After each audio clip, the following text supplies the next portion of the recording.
Good afternoon, good evening, good morning, wherever you are in the world. I'm Barbara Jean, and you're watching The Joy Show. And Joy, of course, is an acronym that means just one you.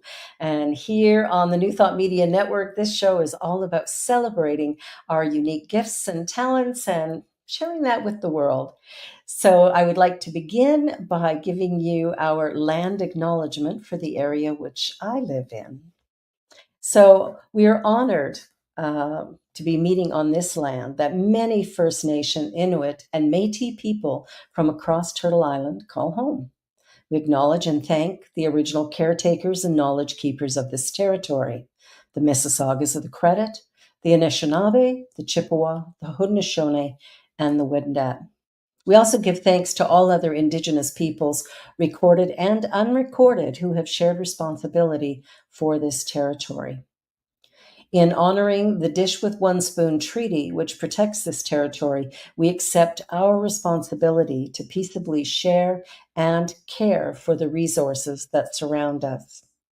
We also acknowledge, as inhabitants of these lands, that inequity and discrimination continue to affect our BIPOC and 2S LGBTQ+ family.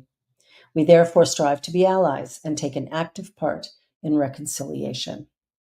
Recognizing our ultimate oneness and acknowledging our reality, past and present, we commit to moving forward in a spirit of mutual cooperation. We are one.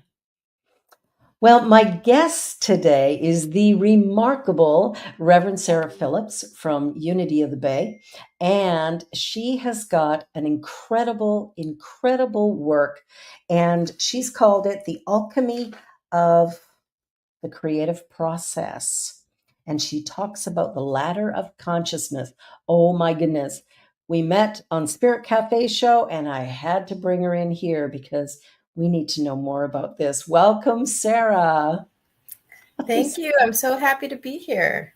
Oh, I'm so glad you're here. Now, we may have a very different crowd here watching this show than the other ones. So I would love for you to share the story you have about how you got this ladder of consciousness, this alchemy of the creative process, because it's exciting.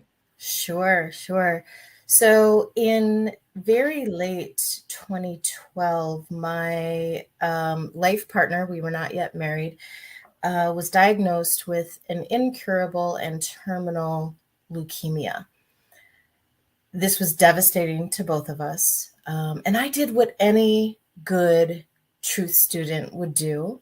And I called my mentors, I called my prayer partners, I called everyone I knew who I admired, right? In the spiritual arena.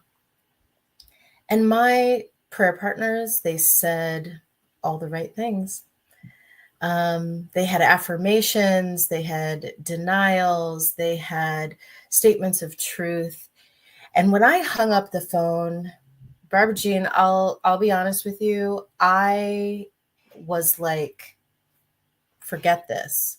I used a different F word, but I was like, forget this. This is not working. Yeah. And I had this moment of awareness where the purpose for being involved in any spiritual arena is to be able to call upon it in times of distress, in times of need, in times of sorrow, in times of fear. And I called upon it and nothing shifted for me. Nothing changed. I wasn't looking for instant miracle, but I was looking for something that could take me out of the fear and intense anxiety that I had at that time. And I remember just being completely frustrated, thinking, I've dedicated my time, energy, and effort into this spiritual movement, and it's a crock of baloney. So I was on my home office floor, and I was in front of my bookshelf, and I was doing spiritual reading, just pulling out books, opening to a page and reading whatever paragraph my eyes fell upon. And one of the things I fell upon was this book by Russell Lake, and I don't recall the book or the exact quote, but it was something about our imagination is our servant. Mm. And I remember knowing in that moment, not what the magic of that statement was, but knowing that there was magic in that statement, right? So I knew I was onto something, but I didn't know what. And over the course of a couple of hours sitting on my home office floor, I just got this, some people would call it a download. Some people would say I snatched a divine idea out of the ethers. However you want to think of that, that happened to me. And I became aware of how what I was doing was I was trying to go in consciousness from where I was, which was fear, sorrow, anxiety, challenge. I was paralyzed with fear, honestly. Of course, yeah. I was trying to go from there to cancer has no power over me. It's a big leap. It was so big of a leap Yeah, we can't get there. that I could not get there. And this image came to me of a ladder of consciousness, and that there were so many rungs on the ladder between where I was and where I was trying to go, that there's no way to do that. You can't even let go and jump, because that's not how ladders work. Yeah. So then I was left with, okay, what do I do with this information, right? And the next thing that came to me as, snatching divine ideas out of the ethers was what I've come to call Tweba. And this is what I call the alchemy of the creative process. And Tweba is TWEBA, and it stands for thoughts, words, emotions, beliefs, actions. Okay. So when those 5, we'll call them ingredients, when those 5 ingredients are all in alignment, we have more influence on the world, right? And we have great influence on our inner life experience. So what was happening with the cancer, with the leukemia, was I became aware of what my thoughts were, what I thought about it. When I talked about it, the words that I used, my emotions, which were all over the place, as you might imagine. Yeah.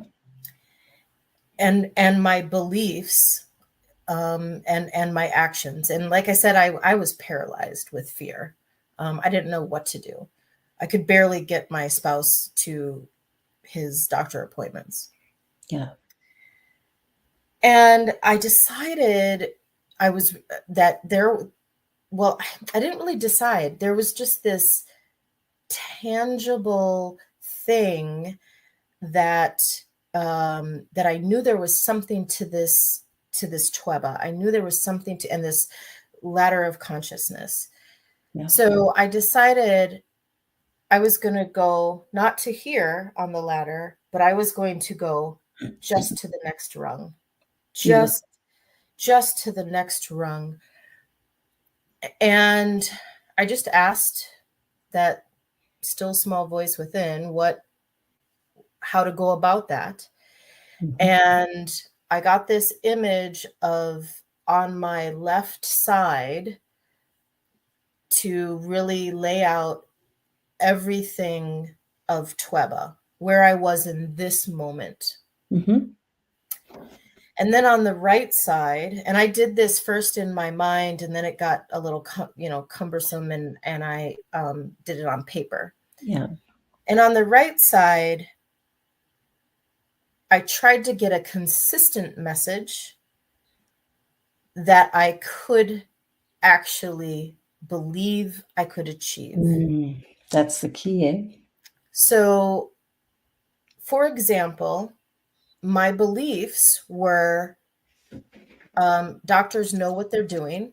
They know it's terminal and incurable. It's terminal and it's incurable. I believe that.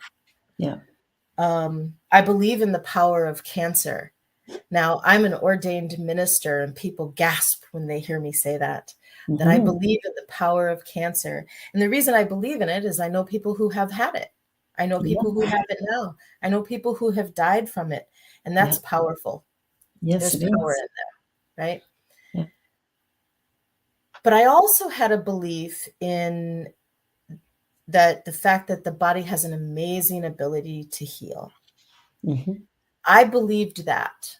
That was a belief that I simultaneously held, even though I also believed in the power of cancer. Yeah.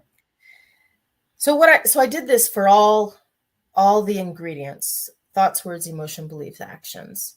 And on the right hand side of my paper, I got everything into alignment.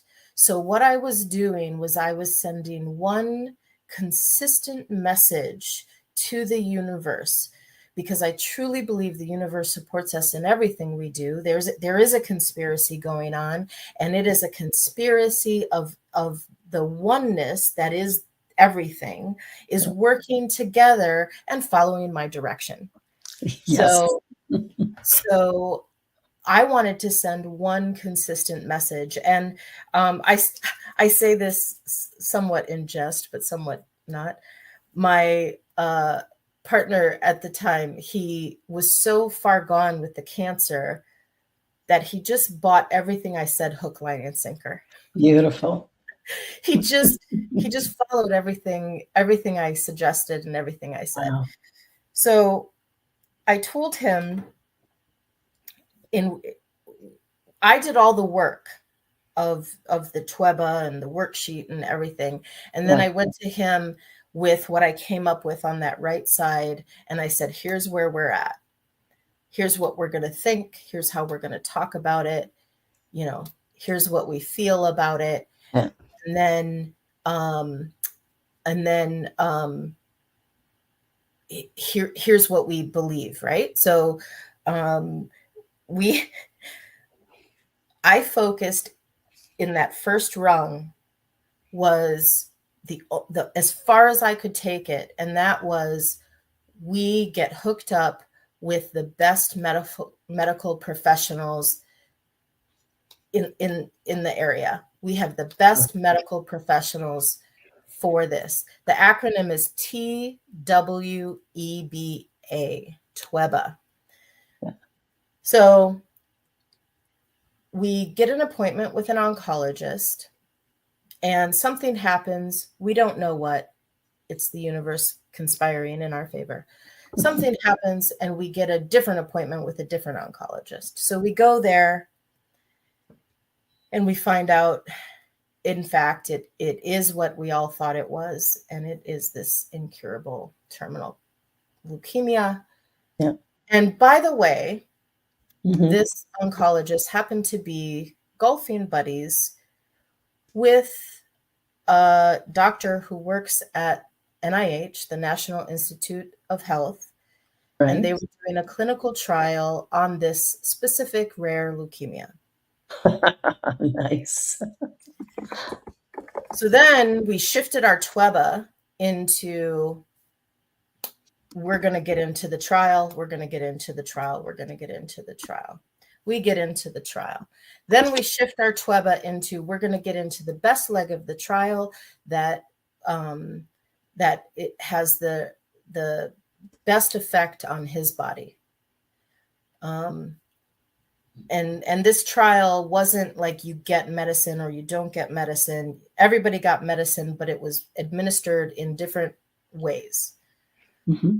And so we already knew the medicine kind of worked, but it didn't cure you, and it prolonged your life, but it didn't take the terminal title from away. Mhm. So can't worry about that because we're just worried about whatever that next rung is, right? Yeah. So we did this throughout the whole process, just working on getting to that next place leading to where we wanted to be. What we wanted was perfect health and wholeness. But that was such a leap in consciousness, no matter what affirmation we used, no matter what meditation we used, no matter what we did, it wasn't shifting anything. There was no power in it. Yeah. So once we got our Tweba in alignment and we started working up that ladder, and we got through it, and we went through the whole process. It took a long time. I'm happy to report that there has been no sign of this leukemia now for several years. The medical community does not use the word cure because they have actual medical criteria for that. That's the word we use because um, um, this type of leukemia doesn't 100% go away. It lives in your bone marrow, and he has none in his bone marrow. So it's 100% gone away. So Yeah. that's the word we use is he is cured of this incurable cancer. And so we got married for nothing during the process. We got married because we thought it would be easier for me after he passed away. So we joke that we got married for nothing. But the exciting thing about this is because we were on the ladder to perfect health and wholeness, he has continued on that ladder. He's pushing his mid 60s now, and he just picked up his plaque from his latest Spartan race that he did, which is like you run these obstacle courses and lift Yeah. weights, do all this stuff. Mm. Um, he's in better health now than he ever was in our 20 plus year relationship. Nice. Yeah, yeah. So it's really a powerful tool to use whenever we want to shift where we are, whenever we want to create something, whenever we want to um, um, have influence Yeah. on either our inner life experience or our outer life experience. That's what I love about this. And one of the things I've noticed, because I'm with both CSL and with Unity, I'm ordained in both. Um, what I found, especially more tied into CSL, but I've noticed that the healing component of our teaching, which was quite foundational in the beginning, in both organizations, it was pivotal, has drifted off to the sidelines. Like we believe in cancer and we believe in doctors that they know it all. And we do believe all those things. And so we tend to go down that route before we even consider Mm. doing this inner work of healing the disbelief or the belief, whatever is running the show. And what's fascinating to me about that is the power to heal the body hasn't gone away. It's just we're looking in a different direction. Yeah. And I Wow. and I really think there's power in the both and, right? Absolutely. Yes. So if I have an infection, for sure I'm going to be taking some antibiotics, right? Of Um, course. and also I'm going to be really looking at where my Tweba is, right? Yeah. So Descent. um, for example, I have a friend who loves hiking. That's why we're friends because I love hiking too. And he slid down a hill, got a scrape. It got infected. It just kept getting worse and worse. And he's like, he doesn't like going to the doctor. He doesn't like taking medication. He doesn't even take like aspirin or Tylenol or anything. Yeah. And he calls me up and he says, Sarah, I think I need to go to the doctor. Can I send you a picture? And I'm like, I mean, okay. I said, yes, yes, you do need to go to the doctor. And you should have gone to the doctor a while ago, Long time ago. long time ago. And we had a wonderful conversation about how when we rely on doctors 100%, Mhm. we are missing an entire aspect of our healing abilities. Yes. When we rely on our inner healing abilities 100%, we are missing out on an entire aspect of healing. So to It's me, true. it's the both and it's the spectrum, right? Yeah. Yeah, Um, absolutely. Because it's and all God. right, right, There's only one thing. So whether it's the medicine, the doctor, there's only one thing. I love that. right, Love that. right. And what I've learned, not just from this cancer experience, Yeah. but my whole life, what I've learned is when we are of mixed ideas, Yes. mixed emotions, mixed words, mixed actions, mixed Yeah, beliefs, that's when we get unsatisfactory results in absolutely. whatever it is we're trying to do. Yeah.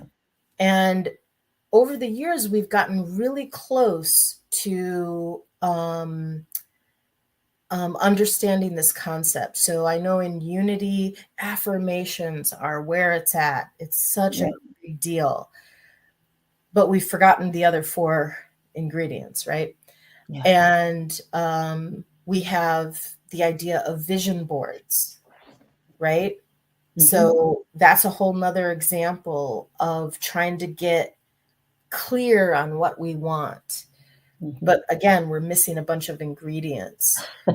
And when I work the Tweva process Mhm. and I get all five of those ingredients in alignment where they are saying the same message, my results are almost instant. Yes. Yeah, Almost it's instant. exactly what happens. I think that's what happened for Charles Fillmore when he had watched Myrtle heal, and all of a sudden he's going, "What did you do? Let me try that," because I believe one of his legs was even shorter than the other, Yep. and that was healed as well. I think there's what I love about this teaching is that we do believe in the power of all of it, which is so important, like you say. And it really is about the confusion that we have. I think if we prayed more for clarity, we'd probably get better answers than praying for health because Yeah. Yeah. the health already resides within us. It's just something's masking that. And it's usually my confused mind that is playing tricks on me or whatever. So I love this ladder of consciousness. I've heard so many different things over the years when it comes to the models of healing. And as I've progressed, because I've been almost 30 years, well, just over 30 years in the teaching, but 25 years of it as a minister. And in that time, I've watched things get, feels a little bit like watered down in some Mm. cases, where we're not believing in the power of prayer as much as we did in the 1800s, for example, when there weren't as many options. But I do agree that it's both, right? It's everything is contributing. And what I love about your process is you're dealing with all of the aspects of consciousness that are required in order to move us forward, which are the thoughts, the words, the emotions, the beliefs, and then, of course, taking action. In CSL, we call it treat and move your feet. Uh, Yes. and, I think I've heard in Unity as well, pray and take action. And I think that's the big thing is, what am I believing? What am I focusing on? And what is it that I really want? And even with a number of people that I pray with, when I ask, what do you want? They don't know. Yes. And so I love that you have that. Let's take that first step. What's the first step? Where am I right now? Yep. And that is so powerful. You're a genius, girl. And when is your book going to be finished? I am hoping by this time next year we'll be going to publishing. Yay. Yeah. Okay. And it I will love be not only a book on the process, but it'll be like a workbook. good. So, because this is really a, I call it a life tool. So there Yeah. are tools that we can use for different things, but the ones that help us live our lives the way we want to live them, I call life tools, right? So Yeah. I would consider prayer a life tool. Yes. I have been working this practice long enough now that I can do it in the moment. Yeah. And the workbook is set up in a way that first you practice it on paper, and then you practice it just in your mind, and then eventually you get to the point where you're in the middle of a situation and you say, gosh, I don't like how this conversation is going. What's my tweba? And I literally just in my mind go down, what am I thinking about this? What words am I using in this conversation? Yeah. What are my emotions? How am I feeling about this? What beliefs am I bringing about the other person, or whatever the topic is we're talking about? Yeah. And how am I showing up in action? And in that moment, I can see where I am out of alignment for whatever my goal is. My goal is a harmonious working relationship, or maybe my goal is to be understood by my life partner, or maybe my goal is to, get someone to understand where my boundary is. Whatever my goal is, if I can become aware of how I am out of alignment in achieving my own goal, then I can put things myself into alignment. And I swear it is so magical. In the moment, just internally, I don't say it out loud. Internally, I do my tweba work, and then I shift whatever needs to be shifted. And all of a sudden, the other person shifts, the conversation shifts, and we have some kind of resolution that is, closer to what I've been trying to accomplish. I love it. I love it. Well, we're going to take a quick commercial break here, and then we're going to be right back. So everybody, don't go away. You're watching The Joy Show here on the New Thought Media Network, and my guest is the Reverend Sarah Phillips, and we're talking about how to create magic in the world, and she's doing it. We'll be right back. Don't go away. Please help us say thank you to our organizational sponsors, including the Hepperlin Foundation, Affiliated New Thought Network, International New Thought Alliance, Science of Mind Archives and Library Foundation, Center for Spiritual Living Denver, Center for Spiritual Living Midtown, New Thought Philadelphia, Planned Happiness Institute, Summit Center for Spiritual Living, One Heart Retreats, Center for Spiritual Living on the Lake, Unity Spiritual Center, Kitchener, Home Center for Spiritual Living, La Mesa, Satya Center, Center for Spiritual Living, North Jersey, Unity of Savannah, and Center for Spiritual Living, Seattle, as well as all of our individual donors. Thank you for making New Thought Media Network a place to be. Please come be you. And remember, like, share, and subscribe New Thought Media Network. Positively inspiring. Change, change. You can do it. Change, change. It's a sure thing. Change, change. Expect a miracle change.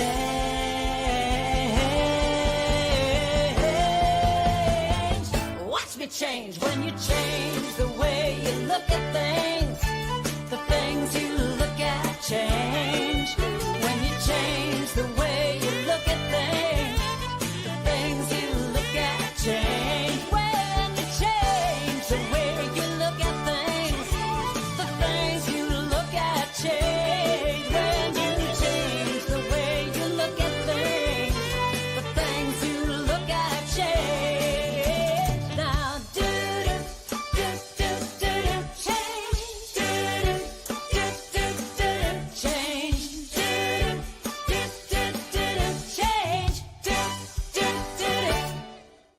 New Thought Media Network is on the rise. We're looking to grow with you. Do you have technical media experience or perhaps a desire to learn? Are you willing to volunteer your precious time and attention? We share this message to benefit all.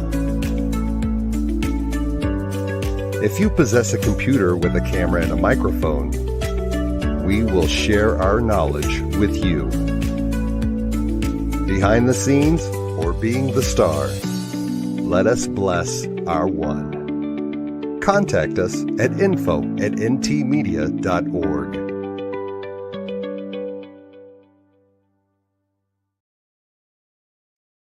And welcome back to the Joy Show. And as we're talking about this whole concept of healing and of getting our thoughts and our words and our emotions and everything in perspective, I'm thinking about our world today and the things going on in the Middle East, what's going on in Ukraine and Russia, and what's happening right here in North America with racial inequality and injustice and the what's happening with the LGBTQ plus community. There's just a lot of disconnect and separation. How might a person use your approach instead of for our physical healing of our bodies? How we might use that in transforming our world? Great question. So again, I would look at where do I want to be? Okay. So first, what kind of life experience do I want? Let's just use LGBTQAI plus as our topic. Mm-hmm. And so what I want is I want a place where queer kids can go to school and not be harassed and bullied. I want a world where it's not considered weird to show up in clothes, a certain clothes. You know, it's not weird for half of the population to wear a skirt, right? Mm-hmm. So that's what I'm going for. I'm going for a world where it's safe. Okay, Safe. I love that. Yeah, for people to show up.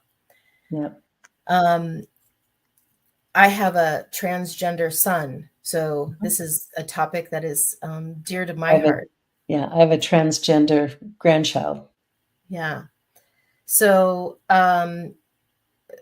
it's the same process, right?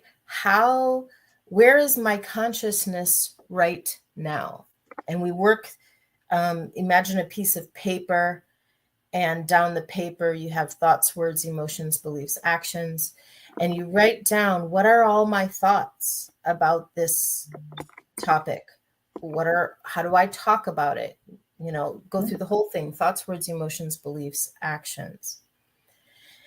And then, and this is such an important part of this process, is we have to be honest with ourselves. So for example, if you have the tiniest little thought that I don't know, pick a letter in that acronym. If you have the tiniest bit of thought that someone who is asexual is that way only because of trauma, not because of that's how they really are. Right. If you have the tiniest bit of thought about that, you have to put it on your paper, Right. right? If you have a little bit of a thought that people in same-sex relationships are more likely to commit certain crimes, put that on your paper. We have to be honest for this process to work effectively. And being honest with ourselves, of course, is the very first step. And I think sometimes that's the hardest, to go, do I really, really think this way? And of course, there's tests we can take online which will help us to see what our biases are, Yes. which is Yes. interesting as well. Okay. I often work this process with individuals, and they want to rush through this first step so they can get to the part that makes change, right? But it is this first step that is the one that I think you should spend the most time on, I right? think it's most important. And I just put in the chat that on November 21st, just at the end of National Trans Week, we will be doing a special feature here on myself and a minister here in Toronto who is transgender. We're going to host a show called Transgender Awareness, and just talking about what it's like as a Canadian, because we've got ideas of, oh, look what the Americans are doing. Well, let's look at what the Canadians are doing, because Nice. we're not doing it a whole lot better. I can tell you, we just pretend we are. So it's going to be a really great show where I'm interviewing a couple of people who are trans, and also just talking about some of the things that are going on in our world that make it challenging, but then also the stuff that's very life affirming. And so it's going to be a 90-minute special here on the New Thought Media Network. So I love that you're doing that. I love that maybe you're doing that. So when we you work can come this, on the show as a mom. I would love that. I would love that. Yeah. My experience with that. So my son came out when he was 11 or 12. He's in his late 20s now. So it was quite a while ago. There weren't Facebook groups for parents. There weren't books out there to read. His school did not have a transgender students' rights policy. His teachers bullied him. So not just the kids in school, he had teachers that bullied him. It was a whole thing. Now this all happened before my husband's experience with leukemia. So I Yeah. did not have the TWEBA process Right. developed at that time. But I think it was coming, Yeah. I was focusing on what I wanted my son to experience in life, and mostly it was focused on safety, right? I just wanted him to be able to go to school and not worry if I'd have to bring him to the hospital, or that anything would be broken on his body, or his little tender heart would get crushed. So anyway, there were early steps of the TWEBA process, even back then. Yeah. So when we're looking for world change, right, everything starts in mind. It does. Okay, so let's acknowledge that and just move forward with that understanding that everything starts in mind. Yeah. So we work the TWEBA process and we find out how we are contributing thoughts, words, emotions, beliefs, actions, how we are contributing to the very thing we say we don't like, we don't approve of, we don't want in the world. And there's always something. Yes, there is. There's always something. And when we are able to, on that left side of the paper, write down all of the thoughts that we have, all of the words we say, Mhm. all of the emotions we have. When my son first came out, I was just hoping and praying that he would just be a masculine lesbian. That's what I wanted. Like, Yeah. dude, you're really just gay and you don't want to wear dresses, and that's okay. Yeah. Please let that be it. Yeah. And part of the reason I didn't want him to be trans was I knew how difficult his life would be. Exactly. And there was Exactly. actually a part of me, even though I'm his mother, there was actually a part of me that just wanted him to find satisfaction in just being butch Because it would be easier. because it would be easier. And as parents, we just want our children to have an easy go of it. And Yeah. frankly, it's not our lane. It's not our job. It's our job is the container that allows them to be who they are. And Yeah. that's so hard as a mom. I have 4 kids. I Yeah. just it's really difficult. It's interesting, as I've been working on this special and doing all kinds of research and whatnot, and I have a bunch of friends and associates who are trans, but I wanted to do more work, but I rewatched The Danish Girl. Hmm. And have you seen that I movie? have not, but I've heard a lot about it. It's brilliant, because it's the very first trans woman and the surgery and watching, because this is in the 1930s, right?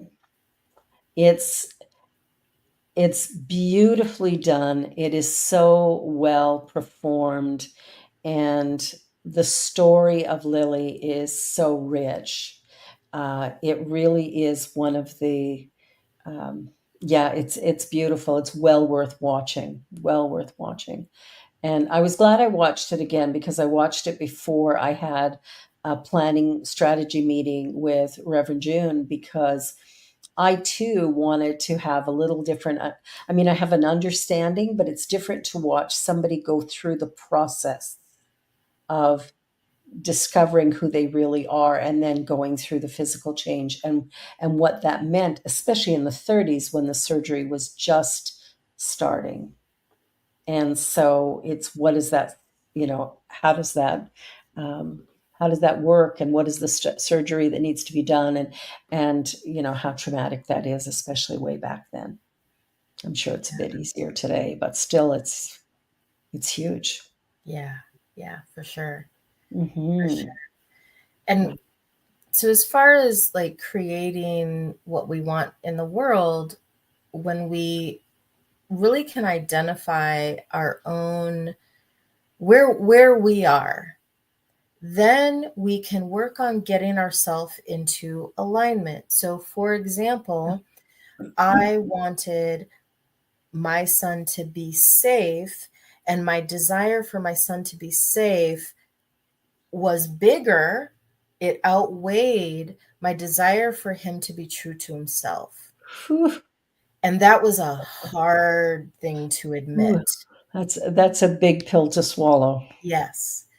Yeah. Once I was able to come to terms with that, I decided that's not right. That's how I felt as the mother, Hmm. but how I felt as a human being, as a being, a sacred being looking at another sacred being. I wanted this being to shine as brightly as he possibly could as his true, authentic self, Yeah. even if it meant I lost him. Yes. Yes. So once I could come to terms with that, Hmm. again, I didn't have the whole TWEBA process, but looking back, that's what I was That's doing. I what you were was doing. Yeah. I was Yeah. working the TWEBA process without knowing that it was a thing yet. And once I made the shift of my role here, although it includes keeping him safe, my role here primarily, and it weighs more heavily than keep him safe, my role here is to help him navigate the world so he can be true to himself. Yes. And Yeah. once I made that shift, Yeah. then things started happening. Mhm. And all of this kind of came together at the same time, me making that shift. And he came home from school. I think he was in 10th or 11th grade. And he came in and he slammed his backpack down and he said, "That's it, Mom. I'm taking off your chains. I want you to go mama bear on my school." And I thought, what could possibly have happened to him that this is now different, Yeah. right? Because he had been beaten up, he had been bullied by adults in cruel ways. And so I thought, how bad could it have been? And you know what it was? An Mm. incoming freshman who was trans had the same teachers he had when he was a freshman. And he watched this young boy get bullied and pushed around. And he said, "I can't watch this happen to anyone else." Wow. So we joined forces. We went to his school. We did all the things. We did Good. all the action, right? And so he was a junior in high school. I'm pretty Mhm. sure he was a junior at that time. And it was the year after he graduated that the county enacted a transgender students' rights policy. Wow. Much to the work of our family. And that's how we see change in the world, right? We Right. get clear on one, how we contribute to the very thing we say we don't want, Yeah. whether it's bigotry, racism, misogyny, war, violence, hatred, whatever. When we can truly identify within ourselves how we are contributing to that, and then we say, okay, we don't want to contribute that to that, even if it costs me something. And Mhm. that's where most people drop the ball. That's where Yeah. most people stop. um Yeah. I had to get to the point with my son that supporting him and living the life he wanted to live was more important and held higher, more weight in my life than my desire to have him in my life and keep him safe, Keep him right? safe. Yeah. Right? Because putting himself out there and and challenging the world's view on who he should be put him in physical danger. Mhm. And I had to get to the point where I was okay with that. And not only was I okay with that, I would support him in living that life. And that's a beautiful thing because I think it's as children of whatever age, parents kind of are God, right? Because when we're little, they see all, know all, and they're everywhere present. It doesn't seem to change much until they get into teenage years and they can kind of move away from us a little bit. But I think there's because at the core of their being, we really do hold that place of being God. When we give the impression that we disapprove of who they are, which is not the case. It's just us trying to keep them safe. But really, that sort of triggers something when there's that sense of, my family isn't supporting me for who I am. one of the things Reverend June said to me was all I wanted to do was be myself. Yep. And that should be allowed. Yep. Wow. People just want to live their lives. Yep. They just want to be true to themselves, live their lives. And I think that is the goal of the TWEBA process. That is the goal of that process, is to be able to live the life you want to live, live intentionally, live on purpose, and live with a positive influence on the world around you. Right? I love that. I love that. That's beautiful. That's sort of the foundation of where this show came from. Just one you, like trying to get that message out that who you are is fine. And there's only one of you. And you bring something to the planet at this time that nobody else can bring, which I think we forget. We tend to go, oh, I should be more like this person, or I should dress like that person, or I wish I was as tall or as thin, or we've got all these ways that we're comparing. And I heard something today, I can't remember where, but compare equals despair. And I thought, holy moly, that's kind of right. Anytime I've been comparing myself to someone else, especially as a teenager, it's one of the things that happens. And doing that, how horrible that always made me feel, like I'm not good enough. And I know there's a lot of people in our world today who are kind of living in that type of awareness. Like, how could I just be more like that? Yeah. Yeah. Wow. And that comes from, we make these agreements as a society about what's okay and what's not okay. And we have these artificial systems of value, right? So if you make more money, you have more value. Or if you're more aesthetically beautiful, you have more value. Or if you're within a certain age bracket, education, all of those artificial measures of value. And I wish as a young person, I could have known that those were artificial measures. Yes. But it took living life. And it took having a lot of life experience for me to realize that those are artificial measures.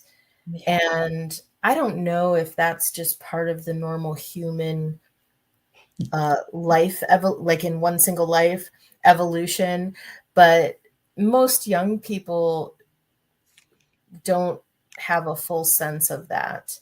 And I don't know why that is, but it seems to be the case. Yeah, I think the whole system kind of has been set up to diminish.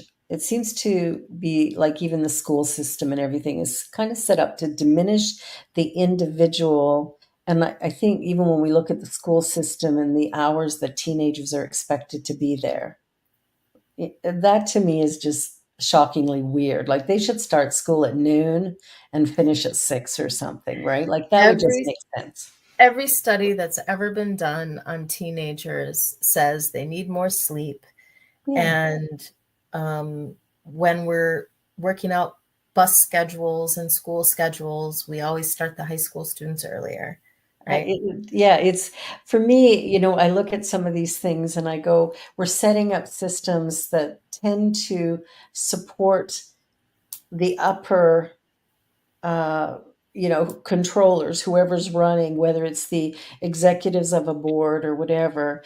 And even within our organization, I'm not sure about Unities, but with its CSLs, we have our, global centers, right, all around the world, but everybody has to meet on our timetable. So when we have these, these diversity, equity, inclusion type meetings. Well, the person from Africa needs to do it in the middle of the night because we're going to do it on our time frame. And I thought, isn't it fascinating how we're working toward inclusion, and at the same time we're actually actively working against it. I love that you bring this up. I like to talk about the difference between tolerance, acceptance, and inclusivity. Mm-hmm. Right? Tolerance is, okay, you can be in the room. I'll tolerate you being here. How horrible, eh? I know, right? Oh, I hate that. Acceptance is, yeah, I will tolerate you being in the room. I accept you being in the room, and if you want, you can sit at the table. But Shh, be quiet. and inclusivity is not only letting someone in the room and letting them sit at the table and letting them have a voice Yeah. at the table, but it's also looking at the table. What is at my table? What is a hindrance for you to show up and participate? And Yes. that's what you're talking about with the Yeah. time, right? Yeah. You Yeah. know, um, like I always say, yeah, if you're in a wheelchair, you can come to my church. We're going to put a bunch of obstacles in your way, but you're Yeah. welcome. You're going to have trouble getting in the door, and you're going to have trouble getting to the coffee, and you're going to have trouble. The bathrooms don't quite work, but you could go next door. Yeah, we come up with all kinds of things, Yeah. don't we? Right, right, right. Well, we're So down I to said, our last 2 minutes, if you can believe it. What final thing would you like to leave for people today? Man, I could talk to you for 3 more hours. I would just like to say that when we can get serious about living our life with purpose and with intentionality, Mhm.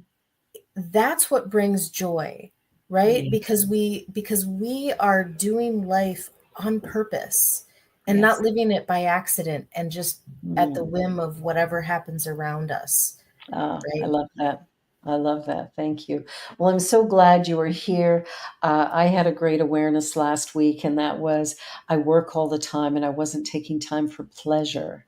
So Mm. this week I started taking piano lessons. Oh, that's beautiful. I love that for you. I'm I love that for 66 you. years old, and I'm going to learn how to play the piano now. Why not? If I not love now, that for you. when? Thank you, thank you, thank you. I will send you some details about the trans awareness, the flyer and stuff. You can market it to your people, and I'm really excited about this particular project because it just feels like we need to understand. Because understanding helps. It's almost like that first rung. If I understood a little bit about this other human being, maybe I could be more accepting, loving, inclusive. Yeah. Yeah. Thank you. Thank you so much. You are awesome. Thanks, everybody, for watching the New Thought Media Network, The Joy Show. I'm Barbara Jean. This is my lovely guest, Reverend Sarah, and you can find out more information about her at unitybythebay.org. And be sure to come back again next week when we're going to do this all over again and have a whole lot more fun. Have a great week, and be sure to like, share, and subscribe. Bye for now.